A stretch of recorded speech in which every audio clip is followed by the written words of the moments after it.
Welcome to the LEISTER How-To channel, where we'll explain how to operate the WELDPLAST extrusion welder, along with some tips and tricks.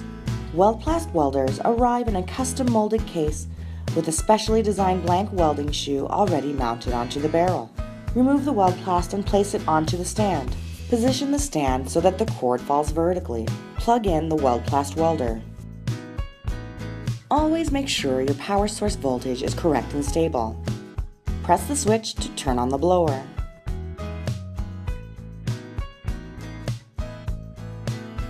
To set the correct welding parameters, press the menu button, select Program, and then select the corresponding material. Confirm the selection with the Select button. Push the back button to return to the main menu. The WELDPLAST will now heat up to the correct temperature. Meanwhile, position the handle and tighten. After a brief warm-up period, remove the blank welding shoe when the welder has reached operating temperature.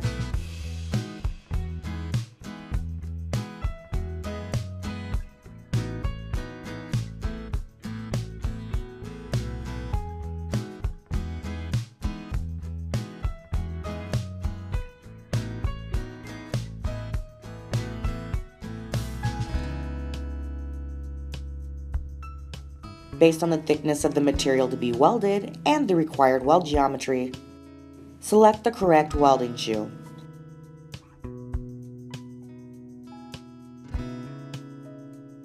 The code, located on the bottom of the shoe, indicates the geometry of the weld and the base material thickness.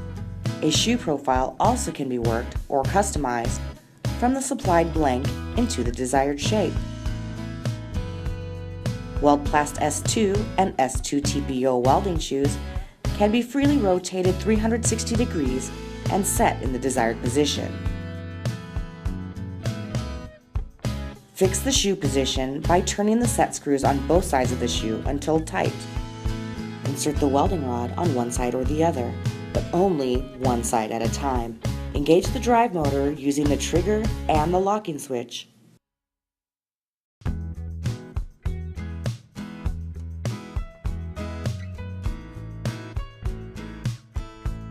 Make sure your welding rod is clean and dry. In dusty environments, a cleaning cloth can be lightly clipped onto the rod and used to ensure only clean rod is being fed into the mechanism.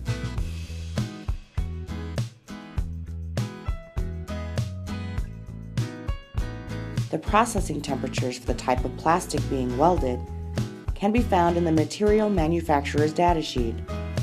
To test the plast temperature, insert a needle temperature probe and measure the material at 10 millimeters inside the welding shoe. Measure the air temperature at 5 millimeters in the preheating nozzle with a clean probe. It is recommended that the air temperature be verified by performing this procedure at regular intervals.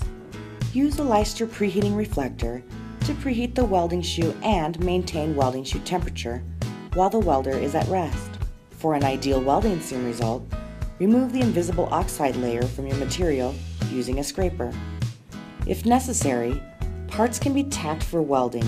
When beginning a weld seam, preheat the area where the welding begins using the hot air from the WELDPLAST preheat nozzle. Hold the extrusion welder at a right angle while pressing the trigger to engage the drive motor at the same time.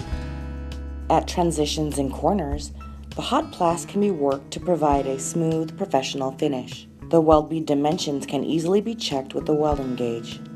Before changing the welding shoe or cooling down the tool, trim the welding rod, leaving about a 6-inch length in the feed mechanism.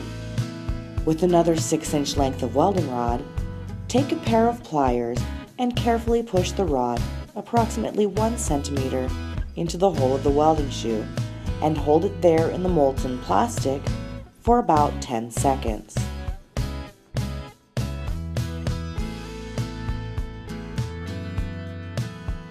When changing a welding shoe, or if your welding work is finished, clean as much plastic as possible from the welding shoe prior to cool down.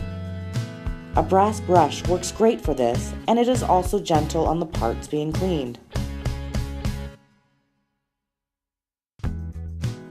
As a reminder, Follow all of the previous steps while the tool is still at its operating temperature. To turn off the machine, press the standby button and let the extruder cool down for 5 minutes. Switch off your WELDPLAST extrusion welder, and now it's ready to be stored in the case until you need it again. Thank you for using LEISTER's WELDPLAST extrusion welder.